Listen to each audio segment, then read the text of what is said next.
Hello friends, in the past video we have completed oligosaccharides in detail and in today's video we will take up polysaccharide. Actually, what is meant by polysaccharide? First of all, I telling you polysaccharide is the fourth type of carbohydrate, it is the last type. What is meant by polysaccharide? The carbohydrate is made up of by many monosaccharide unit, that is called as polysaccharide.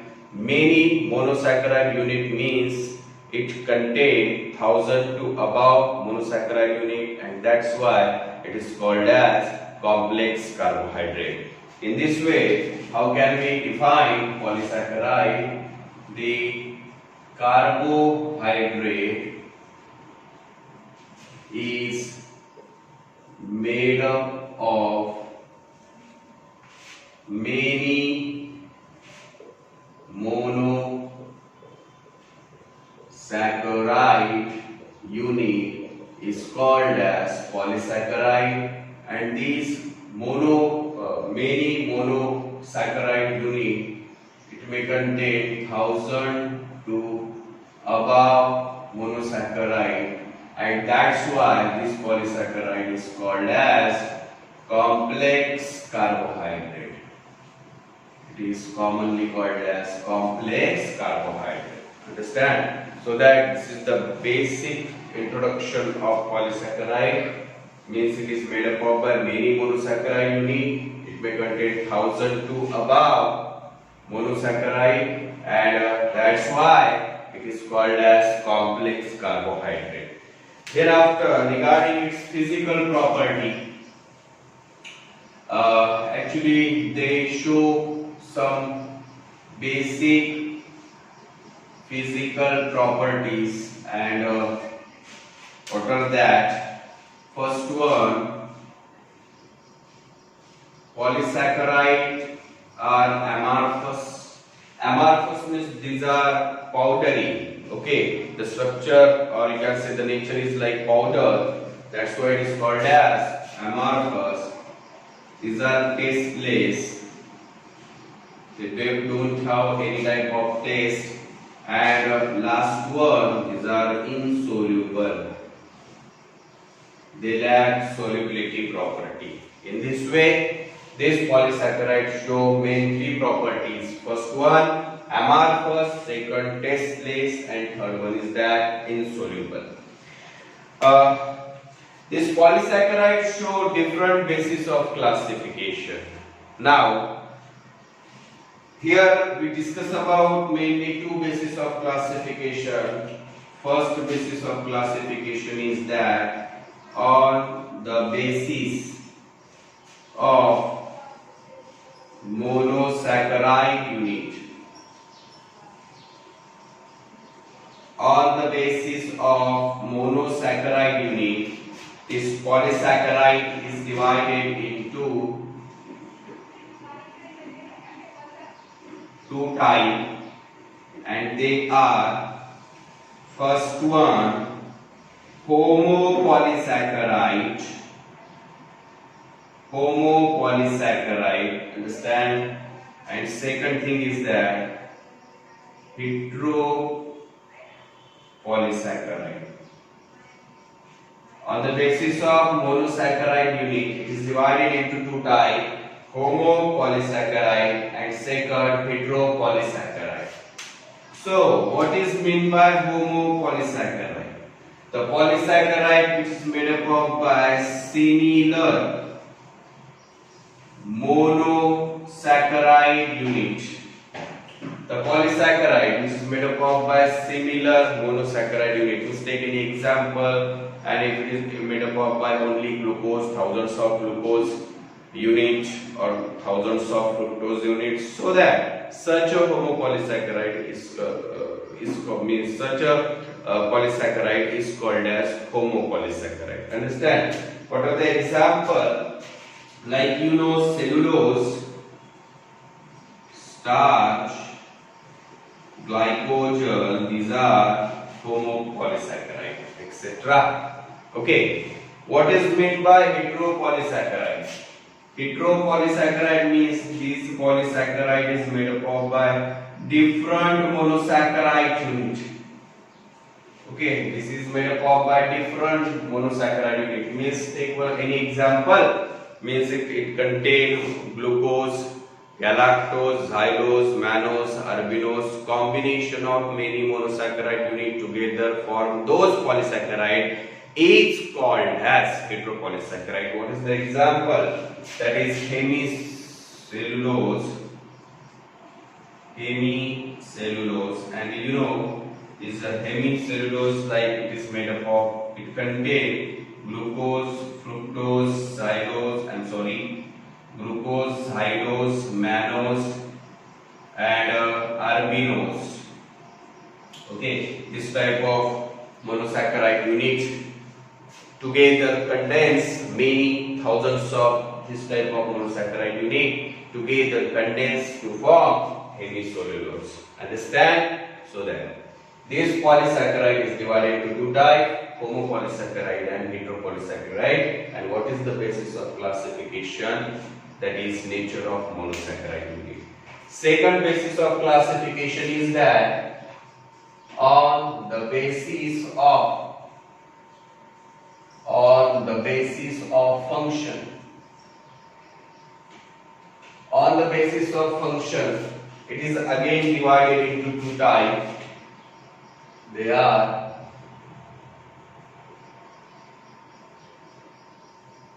storage polysaccharide and second structural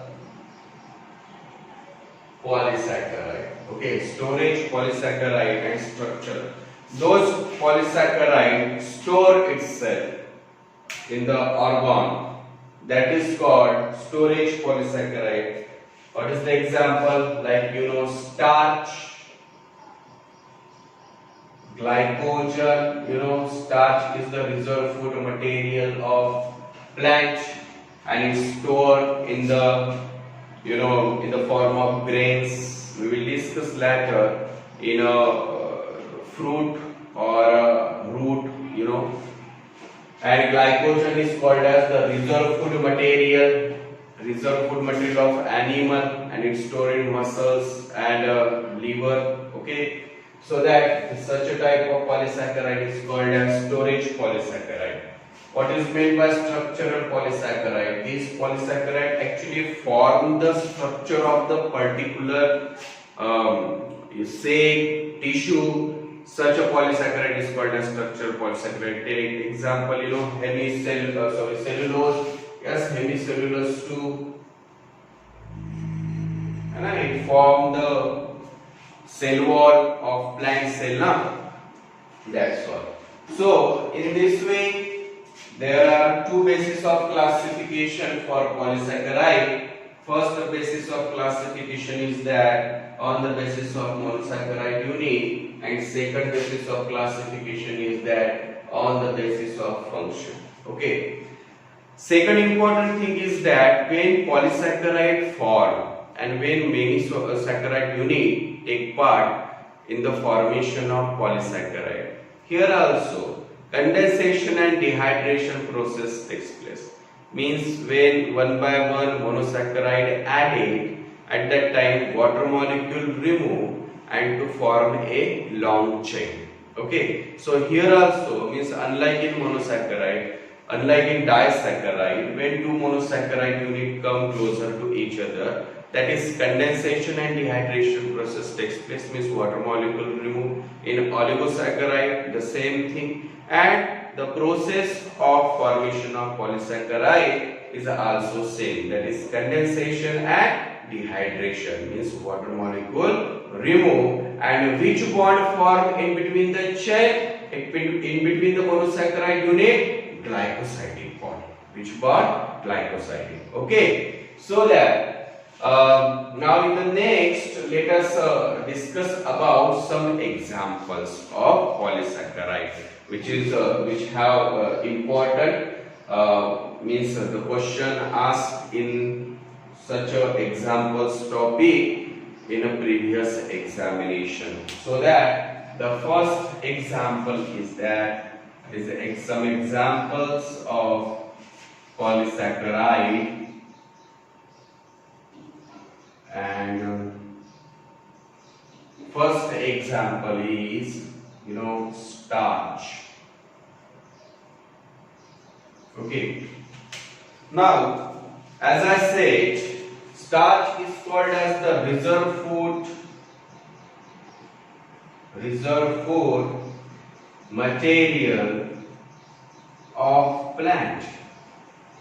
Starch is called as reserve food material of plant. No doubt it is homopolysaccharide. It is homopolysaccharide, and the main constituent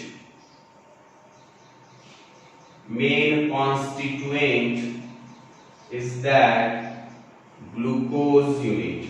Means many glucose unit together to form starch. Okay, so that starch is made up of by many glucose unit. Hence, it is called as homopolysaccharide. No doubt. It is also called as storage polysaccharide, because the food is stored in plant in the form of starch. Okay. Now let us discuss about some structure. Actually, no doubt, the starch is made up of by only glucose unit. Hence, it is called homopolysaccharide. But this starch consists of mainly two components. It is made up of mainly two components, and they are, first one, amylose, and second, amylopectin. First one is that amylose, and second, amylopectin. These two components is present in the form of chain in the starch polysaccharide. Now, there is some differences in between these two components, that is amylose and amylopectin. First of all, I am telling you one important thing. Actually, amylose component or amylopectin, in both the component, actually glucose is present in constituent form, no doubt. Okay, but there is slightly in the structural form, there is a differences like in bond, we will discuss. Okay, and in that point, in that concept, there is some important questions may fall which asked in a previous year examination. So what is that? Understand? First of all, amylose regarding. See, in amylose, 1,4-glycosidic bond is present. What is mean? 1,4-glycosidic bond means what? Actually, see, I draw structure here. 1,4-glycosidic bond, first of all, glucose. Okay.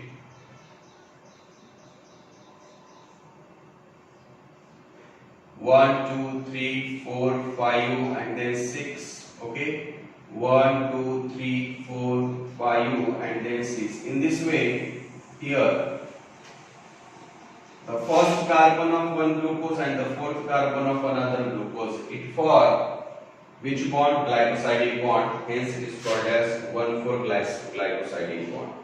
It form a linear chain. Okay, it form linear chain.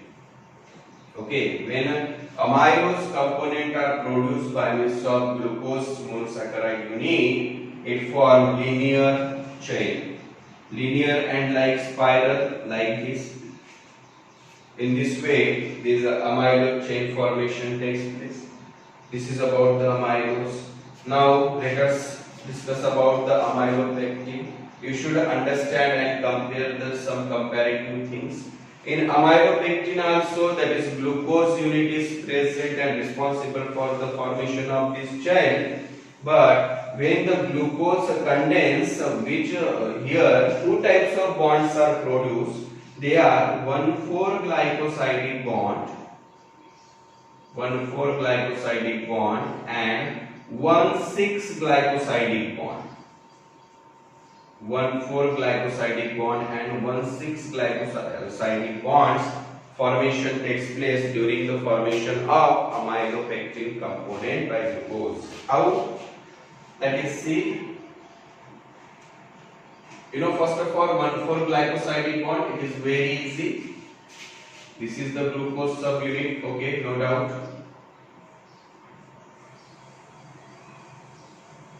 So first, second, third, fourth, fifth, and then after sixth. First, second, third, fourth, fifth, and then after sixth. This is the 1,4-glycosidic bond, no doubt. Okay. Then after, that is which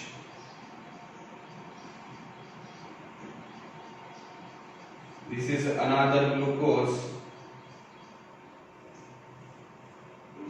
First, second, third, fourth, fifth, and then sixth.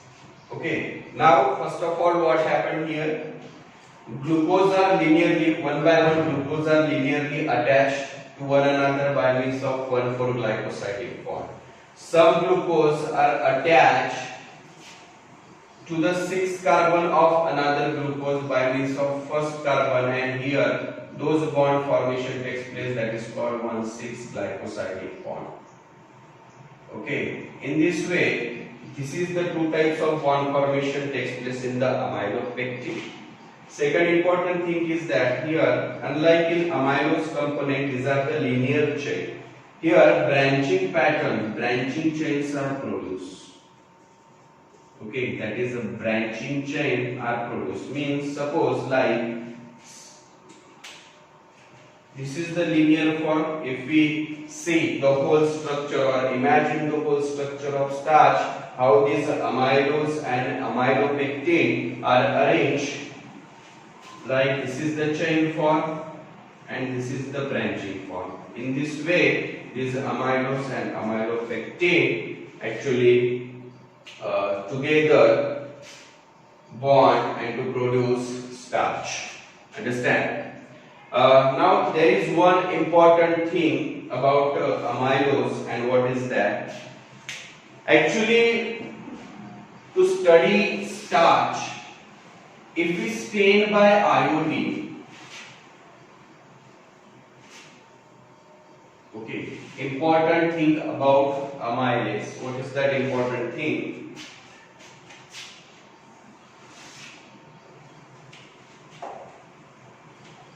Important note regarding amylose. What is that? When means to study starch, when we stain with iodine, it produces blue black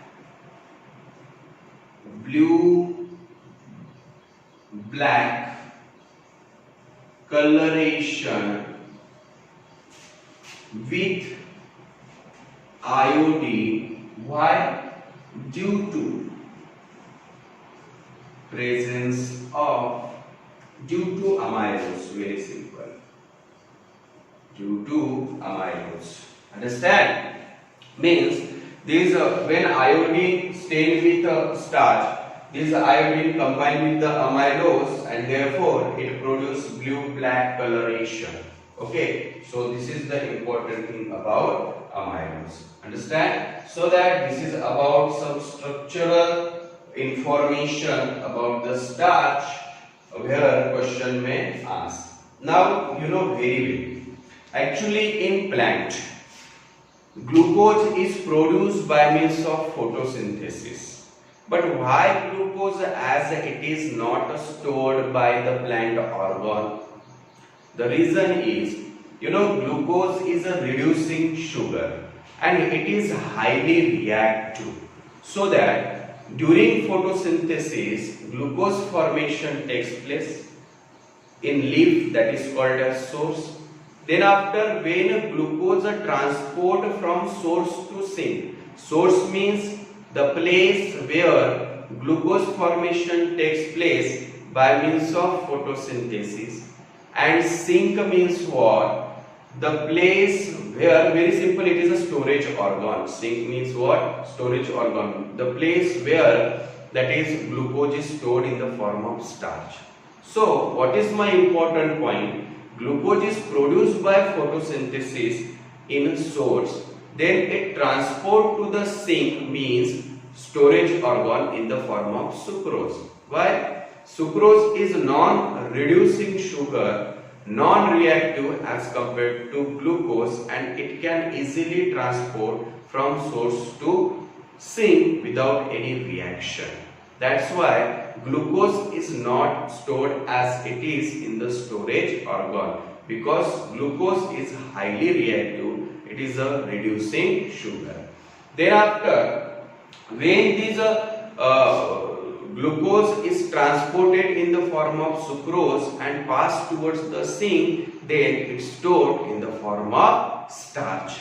Means one by one, that is sucrose and glucose added, and in this way, one by one, when glucose added, that is water molecule removed, and in this way the reserve food material produced in the form of starch in the sink, means storage organ. Understand? Now one important thing again, that is, when this starch stored in the sink, means in the storage organ, it is stored in the form of grain. Yes, that is another important thing, is that starch is stored in the form of